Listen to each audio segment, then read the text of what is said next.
hopefully I am pronouncing that correctly. So, who are the founders of the natural skincare brand YaaYaaNatural. So I'm just gonna start off by asking you guys a few questions. Can you just guys start us off by just telling us your journey and how you guys got here? Please, thank you. Firstly, I just wanted to say thank you very much for having us here. We are extremely happy to be here, and we feel very blessed to be a part of this. So to answer your question, the journey was a very interesting one. My wife and I, we never wanted to start a business.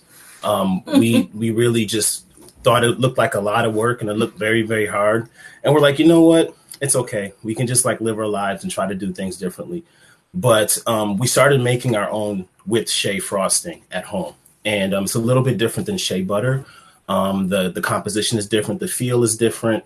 And we use it in our daily lives just normally and just regularly. And then we started giving it to our friends and family, started getting great feedback. And at some point, we kind of got frustrated with just the hustle and bustle of just trying to live a regular life and, take a regular job. And we said, we might have something here that might have financial value. So we should actually consider, possibly starting a business. And I still remember the night when her and I just sketched out a logo and just threw some names out there. And it was almost like a joke. And then it was pretty much 2 years after that we actually started taking it seriously. So it was just an idea that we kind of bounced around in our head. But I kind of feel like we didn't choose to start this business. I feel like this business chose us. It was something that we just naturally fell into, and it just made sense. It was one of those things where it was like, you know what? This just makes sense. Let's just try this. Let's see if we can actually, go on this journey and make this a reality. And so far it's been very interesting. It's been very fruitful. We've learned a lot.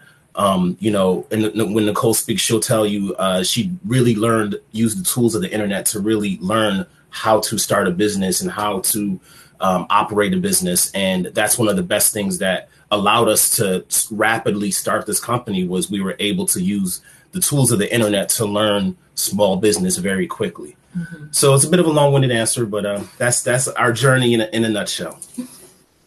That was a perfect answer. So you said because you started using your product, you made your product to use that at home and you decided to start giving it to family. So when did you start to notice the market for your product that you're selling? And or like did something else force you to not force you, but push you into selling your products to the public?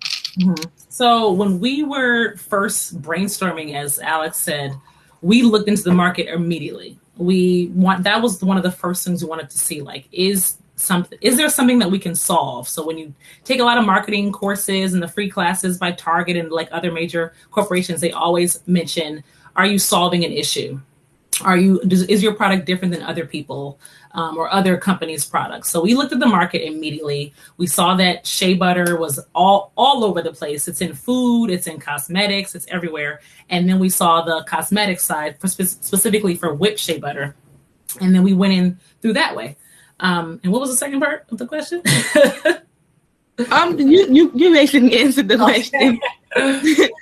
So in your opinion, besides your products, what else what makes a great product? What makes people want a great product?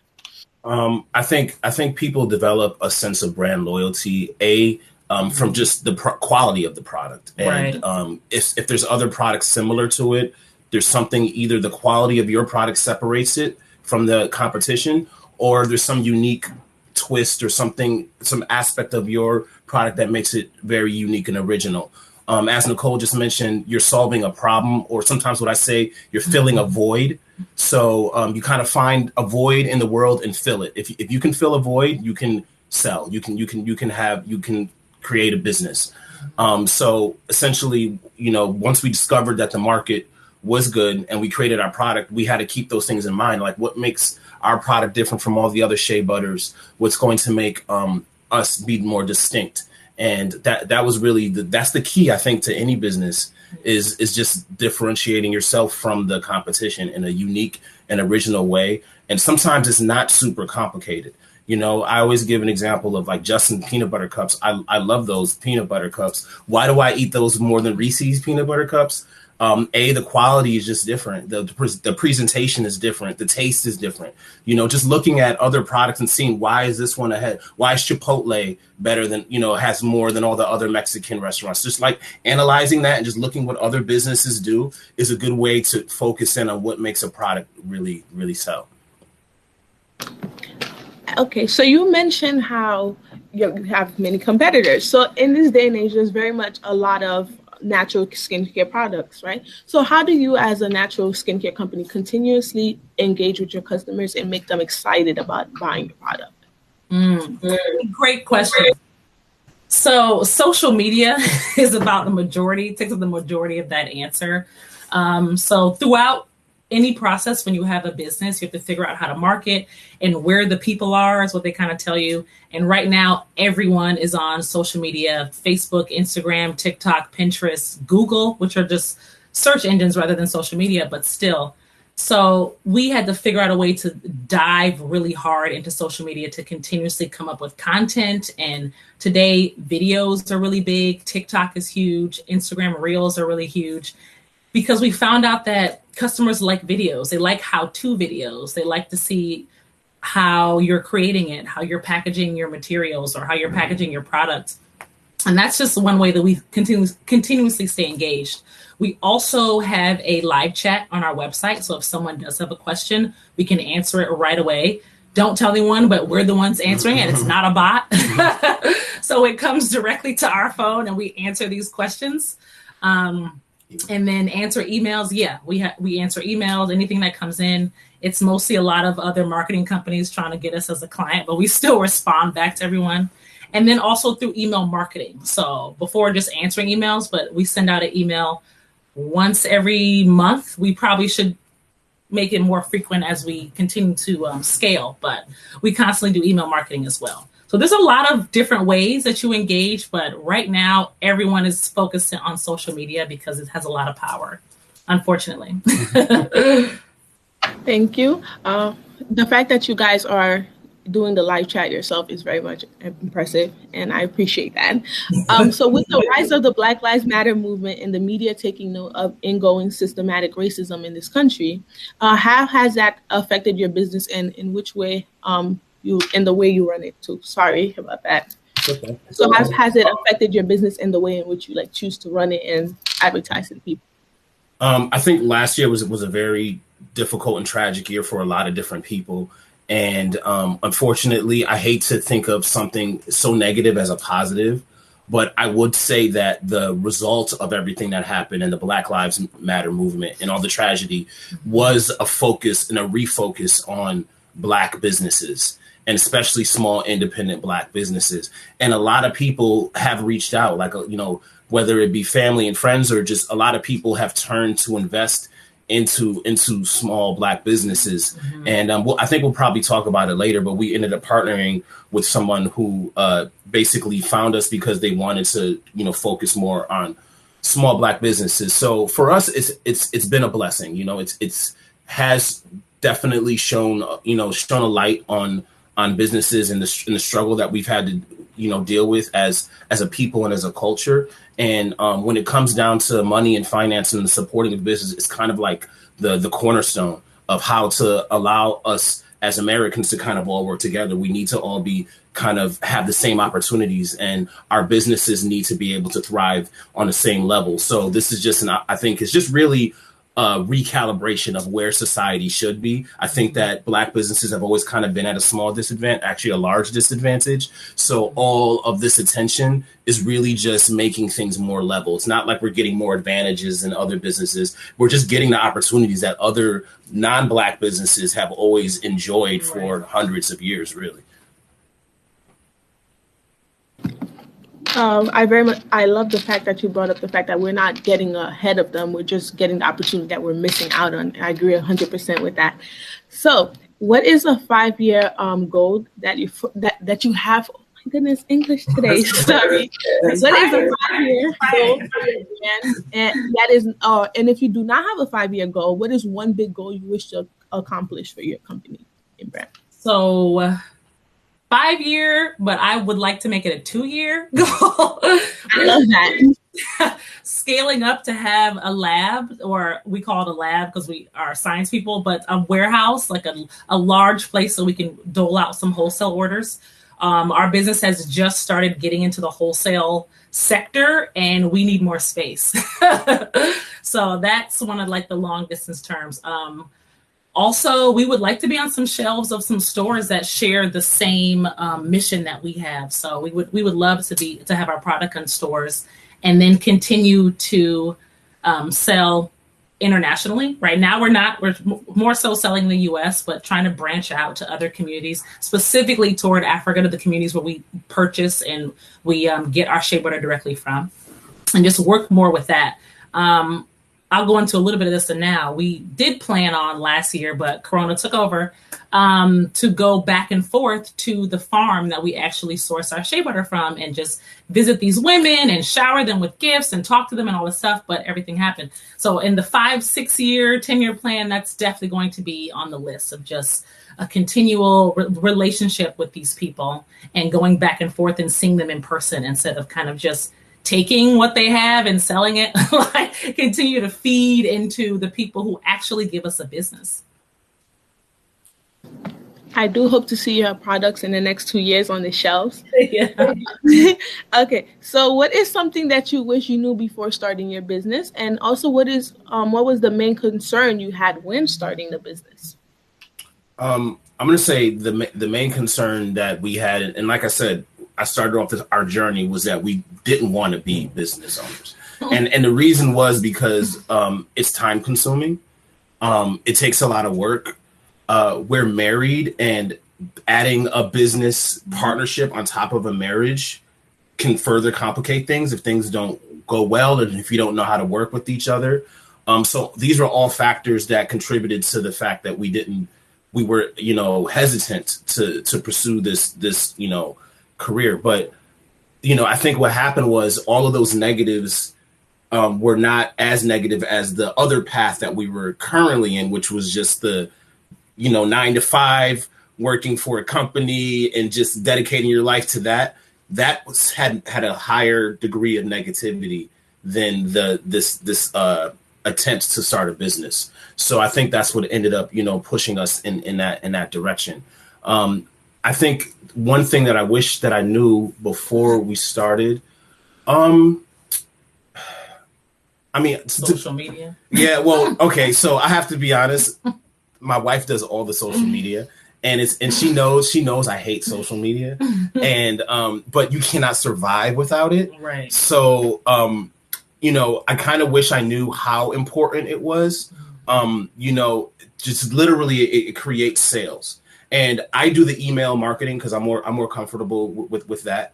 But I think I wish I knew how much work that is. And getting a social media like manager, or hiring someone who can handle the daily in and out of those things is probably in a good place to put your energy and your money if you're considering starting a business, because it gets more complicated as you move forward. And honestly, it's the new television, it's the new radio, it's the new way to sell your product. So you have to embrace it. And once again, I'm very, fortunate that my partner does the embracing of the social media for us, so I can free myself up and work more on other things like product development and shipping and handling. Oh, that's another thing I wish I knew. Yeah. Shipping is what, like 60%, right, or more of your business. Yeah. Like if you're selling a physical product, everyone's business is different. Mm-hmm. But if you're selling a physical product, especially in a post-COVID world, shipping is basically, you are a shipping company essentially. Like your packaging, you have to make sure you have the right type of packaging. We're spending a lot of time on just jars and labels and boxes and things of that nature. It's extremely important. So yeah, those are probably the two things: is social media, and if you are selling a physical product, packaging and shipping is like 60% of your business. That's true. No one ever mentions how hard the shipping process is, or how much time it takes for the social media part. So, finance. As a small business, right? We know finance can be daunting. think. So how did you overcome that fear when starting your business, and how did you finance your business? So we finance our business through our daytime jobs. We have not yet left our daytime jobs. The goal is to leave this year, but we'll see. But we finance through our 9-to-5s. We're both still work in the science industry, and we are still at a place where we're comfortable, so we can provide for our business easily. We also we keep the money within the business. We haven't paid ourselves out just yet. And they tell you within maybe the first year or 2 years, you're not at that level, but it depends on what happens. Everyone's different. But yeah, our finances come from our full-time businesses. Other classes I've taken might suggest taking out loans or getting a credit card, and all that is still great options as well. But it just kind of depends on what you're comfortable with. I would love to quit my day job right now, but it's not quite there yet. So yeah, it's more so coming from our 9-to-5s right now. And I'll just piggyback off that. The company has been self-sustainable for months now. We only started last year. And even though we did start by financing our own, putting our own money into it, we haven't had to really make any substantial investments into the business itself outside of our time in quite some time. So I feel like we're very blessed that our company at least is breaking even, because most of the time in your first year, you're usually at a deficit. You're usually in the red. They say for 2 years, the first 2 years, you're going to be in a deficit before you really start making money. So we're already pretty much at a point where the company can at least, sustain itself. And from that point on, then it can only be profit. So. Okay. And what advice would you give to young entrepreneurs who want to start their own business? And what are some key skills you think as students, especially FIT students, or anyone who wants to create their own business should acquire, aside from the social media aspect? Right. I'll say this. You guys as FIT students already have a leg up, because you guys understand design and you understand art, and that is so important. I think Aesthetics. That being a business owner in 2021, you're a graphic designer, you're a web designer. I tell my wife all the time, you're a designer now. You might not think about it yourself as that, but you are a designer. I spent a lot of time in the music industry, and I spent a lot of time in the comic book industry, and those are industries that have deal a lot with the visuals and how things look. So, when we designed our logo and all that stuff, I knew how to kind of visualize, okay, should be something that people want to look at and appreciate. And that all comes from having an eye for design. So I would say understanding design, which you guys probably already do, is extremely important. The more skills you can learn, the better you will be. My wife has learned a lot of skills financially, and just, about business and how to operate, a Facebook ad, for instance, or how to craft TikTok, or even how to, do your books and how to keep records of all of our finances. Every single, skill you can learn is going to somehow, fold into your business. Even if you don't think it's something that's business relevant, you'll realize that it's business relevant.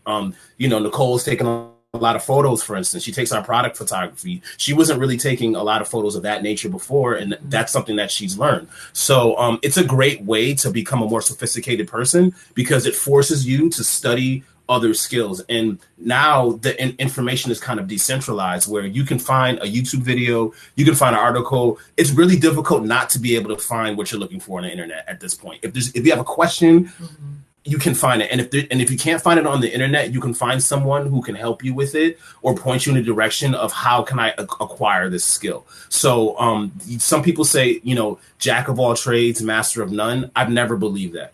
I believe that you can learn a bunch of skills. You can be multifaceted. You just have to put in the time. Yeah. I want to also add, for someone starting, a great skill to have is to always be in a place of service. So everyone says, oh, we work for ourselves, entrepreneurs. You don't. You work for your customer. If your customer's not happy, you're not getting sales. And that's very simple. That's all I have to say. So you have to be in a place of service. So we used to send out samples to friends and family, and we still do, and constantly ask for feedback, constantly see what people have to say, and take that into account to your design, to your clothing, to your products, to even if you don't have a physical product, you are selling a service. And that way you are more focused on being in a place of service. But that's a mindset that you should always have. Making sure you're listening to your customers, taking advice from everyone that you can get, and just networking in general, because you never know, the person that you're going to meet might help you and you will help them. It's always going to be an exchange. Okay, so you said taking into account what others say, right? So what would you say would be the most rewarding aspects of creating and running your business? And also, could you tell us some downsides of running your business as well? I think one of the most rewarding things is to have an idea that's in your head, have it become something, and then get money back from it. I mean, it's really I think it's an aspect of humanity is that we have ingenuity. We are creatives at heart since the beginning of time, and to be able to create something and then that thing lives on its own and make money, that's extremely rewarding. That's much more rewarding than going to a job, doing what you're told, and then receiving a paycheck. Because it comes from an internal place. It comes from your heart. It comes from your mind. It comes from your soul. So that just is one of the most rewarding things ever. And then, yes, the feedback is extremely important. Like when you connect to someone, like we get a lot of reviews and we get great reviews on our product. Ask for them. Right. And that's another good tip.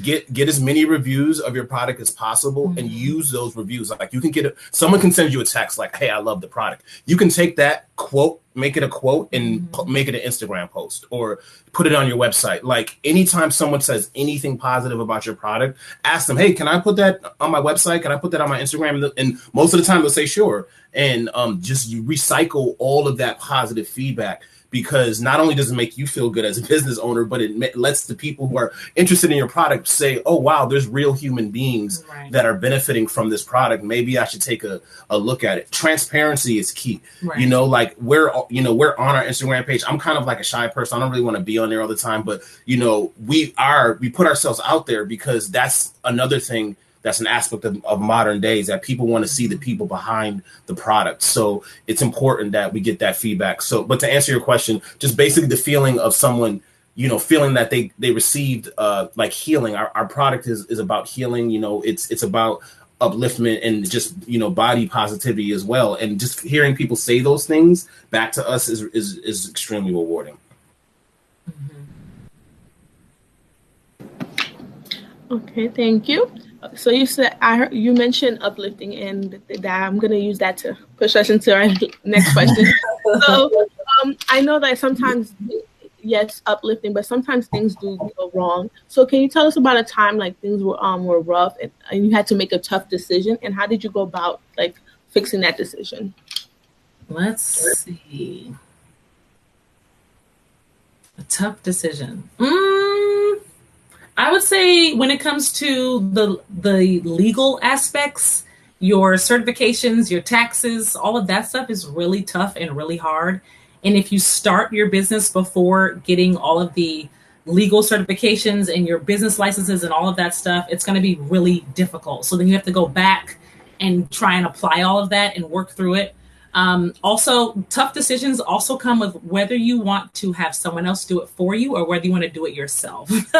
And it's cheaper to apply for your trademark on your own, but it takes a long time to read and understand all the jargon. And it's cheaper to apply for your business license, your LLC or your S Corp or whatever on your own, but it takes a while. So sometimes it's a tough decision to figure out if I want to be lazy and pay someone to do it or if I want to do it myself and actually learn the ins and outs. Like at the end of the day, you will still probably need a law professional or a tax professional to make sure everything's okay. But it's really easy to try and just go on LegalZoom and say, oh, they can set up my LLC for me. They can file my trademark for me, but they're going to charge you $2,000. So it's like, what do you want to do? You can do it yourself for the minimal price of $60, or you can have someone charge you fees on top of fees to do it for you. So that's some of the difficulties that we've been facing so far and trying to like get past that. It's kind of like the same thing with social media. Like you can hire someone to do all your social media for you, or you can spend the time in doing it yourself. So you got to make that decision. Yeah. Thank you. People don't really think about the legal parts about the small business. And thank you for bringing it to me. Taxi will come after you if you don't think about us. Okay, so okay, how has your background in biology helped you in making in the making of your skincare line? I think when you're dealing in cosmetics, you're dealing with science. So you know, being that we both have a background in science, we were able to approach this with a scientific point of view, and we ensured that everything was on the up and up. Actually, I think the first name that we had was like Simple Science or something like that. Like we wanted to focus on like the simplicity of our product and the natural. You know, I was kind of frustrated with getting skin products and looking at the back of them and not knowing what was inside the product, or not being able to read. Even somebody with the science background, not being able to understand every single chemical that was in it. So we wanted our product to be extremely simple. Once again, going back to transparency, I wanted someone to look at our label and be able to easily identify the products that are in it. So the science background just helped us, you know, iron down exactly what we needed. And we were able to use a scientific method, essentially trial and error, and just figuring out the best composition, what's the best oil that works with the best type of shea, and, you know, the different mixtures. And also we're still experimenting. Like, we're still coming up with new ideas and new products. And that just comes from, you know, understanding how science works in biology. I want to add, adding on to what he just said, just very surface level mechanisms of water, oil, or chemicals against your skin too. It's kind of nice to have that type of background when you're going in. And then, since both of us have so much experience working in hospitals, it was awesome to have that training of knowing how to do what we call aseptic technique, so that you know how to disinfect things and how to have a clean surface. Given that there is a pandemic, we have biosafety background, so we know how to safely provide someone a product that has low chances of contamination, and we know how to clean things. Like, it all helps. It all ended up helping us in the end. It feels great to know that I'm not the only one who has trouble reading the back of product labels. Oh, no. No. And certain companies will change wording or specifically use very scientific jargon just so that you don't really know what it is. So, I mean, there's a lot of different tricks in the trade, especially when it comes to cosmetics, because it's not as regulated as other countries. So that's another thing. You mentioned other countries, so I'm going to pop into this question. Your mission is to empower African communities with your products. Can you speak to some of the on some of the charities you worked with in order to fulfill your mission, and how do you get them involved? So it's funny how I got involved, but the main charity we work with now is called Untitled.org, Until There's a Cure. I love this charity. I have been following them and stalking them since I was in high school, which was, I'm not ashamed of my age. That was 2007 when I graduated, but I've been following them forever. So I actually decided to pick a couple charities during the holiday season. And it was a New York City Feed the Homeless charity. They literally walk around trains and they feed the homeless. I chose Until.org, and then I looked at another British charity that teaches women who farm shea nuts and shea trees to grow and to sell, to create their own business. And that's called Tree Aid. So when I made that post on Instagram, they actually reached out to me, and I passed out, because I had this organization has been around since the 80s. So I passed out. They're huge to me. So they wanted to reach out. They're like, we need to partner. We can't believe you guys are actually considering helping us during this pandemic, all this stuff. And we had set a mission when we first started that we don't just want to make money. We want to help people, especially the people that were using their main resources. So we already decided that we wanted to help specifically African communities. And then when I just chose those charities, because I kind of just went through a list of different people I wanted to help throughout the holidays and through different months, they reached out to us. So now we have an official partnership, and it's going very well. Since they are a large company, they are helping us get our stuff possibly on shelves and wholesale orders, and we have our products on their site. We have some of their products on our site. And specifically, which I didn't get into. Specifically, what Until.org is about is they create these bracelets. We have a couple bracelets on. Mm-hmm. They create bracelets themselves, or they have bracelets specifically made from different organizations in different countries of Africa. This one specifically is from Ghanaians, and it is from HIV positive population and marginalized communities. So this specific bracelet made by Ghanaians, all of the proceeds will go back to that organization in Ghana. Other bracelets they have that they make here in the US, those proceeds go toward HIV vaccine development. And they actually put me on the phone with the doctors who are in the PhD students who are working on this vaccine development. And it was very cool. So they're one of the first organizations to create a piece of jewelry that gets the word out, that stops the stigma, that gets blanked all of a sudden, that gets people educated, that makes people educated toward HIV and AIDS. So we partner with them specifically. Other than that, partnering with them, like I said before, we do plan on going back specifically to the farm where we get our shea in Tamale, Ghana. We couldn't go this year, but we do plan on going back and making that constant trip to support them financially, to support them with whatever they need. He's been to Ghana many, many times because his father is from Ghana. And he always tells me how when people go back, they bring bags and clothes and just like 5 or 6 suitcases of stuff. And it's like, that was our plan, to just kind of go back and just shower these women with gifts and to talk to them and to stay in contact with them. So that's how we're trying to help. We don't have specific countries in mind. We just want to focus on the continent of Africa.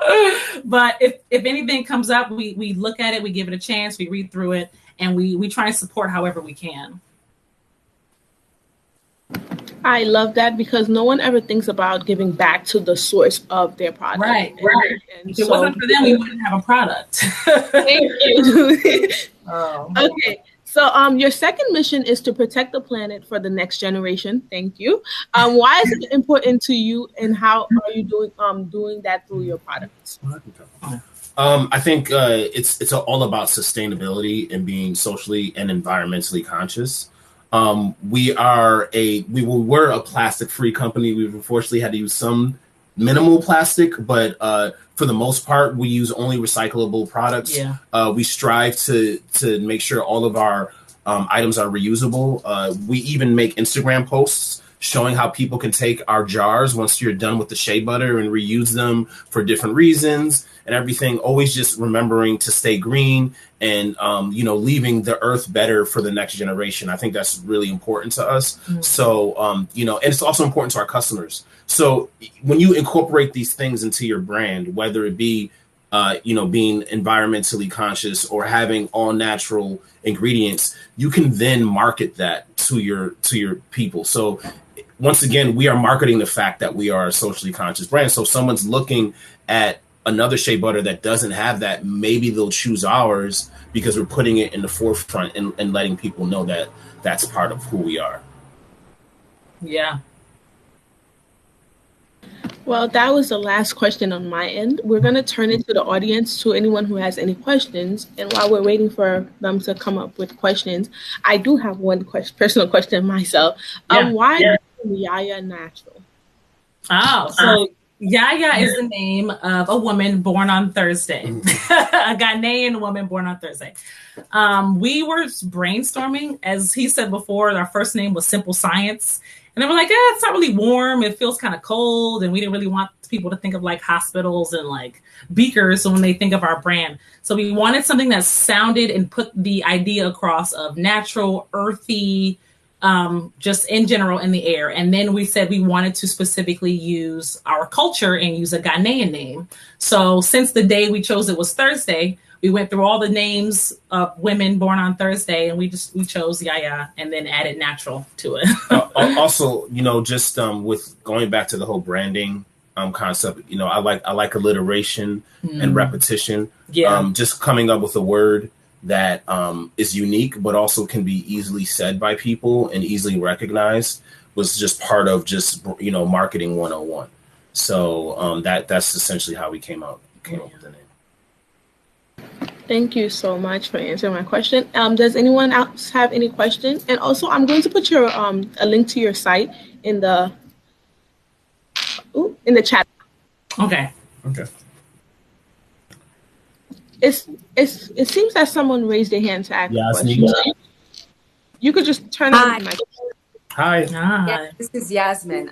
Apologies beforehand. I've got kids in the background. Greetings from Accra, actually, Ghana. Awesome! So I actually accidentally stumbled upon this event, and what intrigued me, obviously, was the connection to Tamale and Ghana. So I wanted to hear a little more about how you tapped into basically Ghana in your supply chain process. And my second question was, you mentioned earlier, oh guys, I'm so sorry. No, excuse me, I'm gonna have to recoup and come back. Maybe I'll just type it. But we can answer the first one. Yeah, we can answer the first one. So greetings. I didn't even know we were international on here, so that's great. As Nicole said, my father's from Ghana. I'm American, but my father's from Ghana, and I've been a few times. And when we decided to do this, I wanted to make sure that we had authentic product. There's a lot of shea out there, like we mentioned before. It's a very popular product, and we wanted to make sure that ours was authentic and that we sourced it from the real source. So essentially, I just made a lot of phone calls. I made a lot of phone calls to a lot of cousins, family members, to friends, to anyone who I knew who was living in Ghana. And after it took me a few months of research. I finally got a good connect, a legitimate connect that I could trust, and was able to set up an import chain. And essentially, the Ghana that we use is imported to another place in New York State that we've then. The second step that we were not able to do was to go back to Ghana. Yeah. Unfortunately, due to everything that has occurred over the past year, we were not able to go. But last year, the plan was to go to Ghana and actually visit the place where we actually got our shea. So I hope that answers your question. I don't know if she typed her second. Oh, I see a chat. Let's see. I do want to add the supplier that he ended up connecting with, who also has a spot in New York that we were able to get it from a little faster. He specifically takes people back and forth to visit that area. So we were trying to get on, or we will be getting on that trip with him. But it took a lot of just phone calls, his father calling cousins and family members who were still over there. And we figured it out. Thank you. You can ask your question, Miss Jasmine. Thank you so much. That was very insightful, and I think it's extremely encouraging that you are trying to make that connection by coming back on the continent. My second question to you was, you mentioned that you're keen on basically going global and potentially even exploring tapping into markets on the continent. So I'm just curious as to how you're thinking about going about that. Because I find that there's just so much opportunity for, Black people in general, Africans in the diaspora, et cetera, to reconnect back. And for us to be looking at, business opportunities, in that context. So I was just very intrigued by that and how you guys are thinking about tapping into markets here, specifically in Africa. Yeah, so we are very open to suggestions. Since we're so far away, we don't have all the answers yet. But one of the first things we do want to do is go back and buy property specifically so we can kind of split our living situation and dive in 100% there, so that it might be a little bit easier for us compared to constantly reaching out from over here in the States. But we don't have that plan set out just yet. That's definitely the 5-year, 10-year plan. And we take suggestions. We want all the feedback and ways and how to do that. But right now it's kind of just, let's go buy some property. Let's get our feet in the ground and figure out and stay with our connect who's constantly going back and forth and figure it out. I mean, I'm blessed to have a couple of friends who live over there. Obviously family. And we also went over there we were in South Africa, but we the times that I've gone to Africa, I see exactly what you're talking about in terms of the opportunities. And there definitely is a large opportunity. I think it was Akon, the singer. He was like, if you want to do anything, do it in Africa. And that he's right. There's a lot of untapped potential, and then there's a lot of people who are taking advantage of that potential, and it needs to be us. We need to be able to go over there and do things and share our business ideas and grow. Yeah. So we don't, like I said, we don't have all the answers yet, but it's a goal. It's an eventual goal, and we're definitely always striving towards that. Even in Morocco, we were in Morocco 2 years ago. It's still a huge market, like huge. Yeah. We just want to be there. Pretty much. We just really want to be there. But we are open to all advice in how to like move forward and make that happen. Any more questions? I saw Sharon raise your hand. Okay, Sharon. Hey, Emily.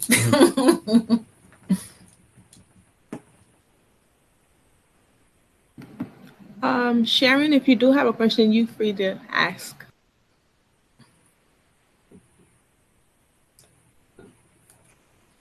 I have another question. I know I've been asking you guys questions all the time. But what's a day in your work is like? What is that like for you?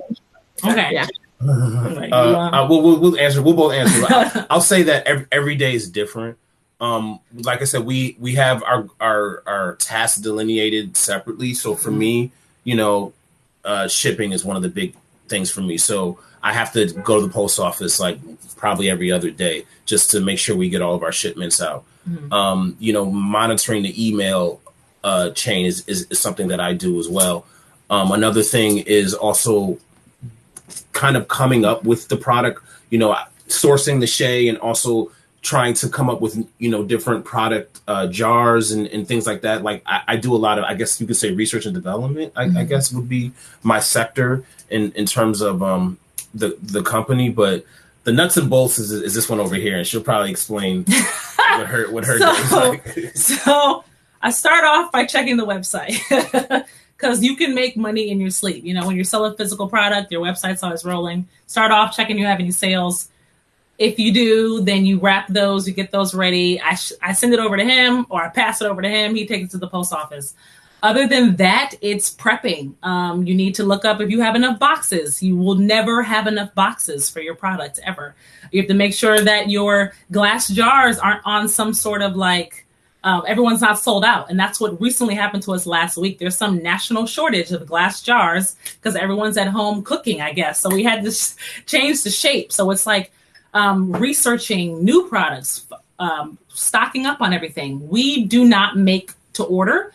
We make a large batch and then we sell that batch and then we make another large batch. So a lot of different people who have physical products like maybe on Etsy, once they get an order in, then they make it we make let's say the weekend, Saturday, Sunday, we make a huge batch. Label everything, make sure everything's all right. So when the order comes in, we can ship it out within the next day. That's just one of our personal goals. We want shipping to be fast. Since shipping is a major part of anyone's business, you should be able to get your stuff on time. And I love it when I hear people say, it came faster than I expected. Hopefully, unless it's Christmas this past year.